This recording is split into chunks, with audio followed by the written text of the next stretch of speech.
జడ్సన్ని హాస్పిటల్లో చూసేసి వచ్చినాను. ఆయన పరిస్థితి ప్రస్తుతానికైతే స్టేబుల్గా ఉంది.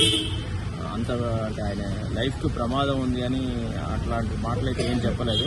ఆ డాక్టర్ ఆయన అడిగినాను డాక్టర్ గారిని, ఎట్లా ఉంది సార్ ఏంటిది అంటే, సార్ వైటల్స్ అయితే స్టేబుల్గా ఉంది కానీ but I gas to take something or లేదా, ఏదో కొంత తినాలనే, భోజనం చేయకుంటే కష్టం అవుతుందని చెప్పాడు.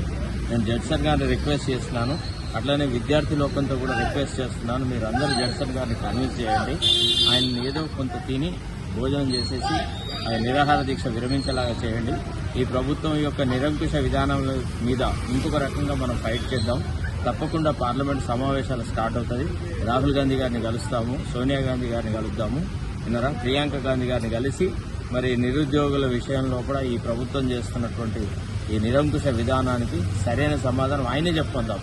ఎందుకంటే యువతతో పాటుగా మీతో నేను ఉంటా, మీకు న్యాయం చేస్తానని మనకు రాహుల్ గాంధీ గారు మాట ఇచ్చినారు. ఆయన తన మాట మీద నిలబడతారన్న ఆశ మనకుంది. కాబట్టి తప్పకుండా మనం ఈ విషయంలో కూడా అసలు ఈ యుద్ధం ఆగేదే లేదు. ఖచ్చితంగా దీన్ని చిట్ట చివరి వరకు we will take its logical conclusion. We are not going to leave this battle like this. తప్పకుండా ఈయనకు ప్రజాస్వామ్యం అంటే ఏంది, ప్రజాస్వామ్యంలో యువత యొక్క పాత్ర ఎట్లుంటుంది అనేది రేవంత్ రెడ్డికి చక్కని గుణపాఠం చెప్పే వరకు నిరంతరము ఈ పోరాటం సాగుతూనే ఉంటుంది.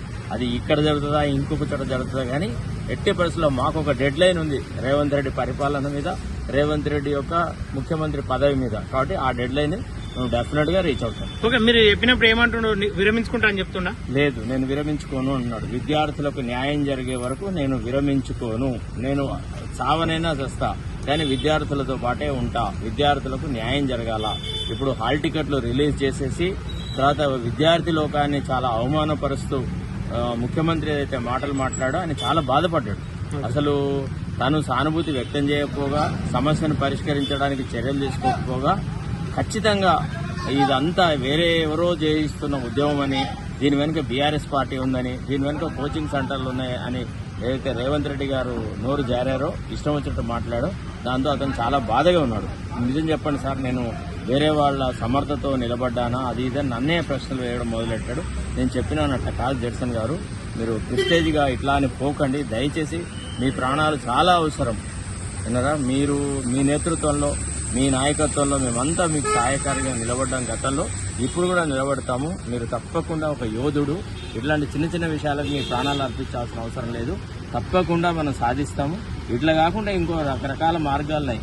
अगर घी सीधा इमली से नहीं निकला तो अपने को उंगली को टेढ़ा करना आता है. हम जरूर उसी तरीका से अपनाएंगे and we will teach a lesson to this government.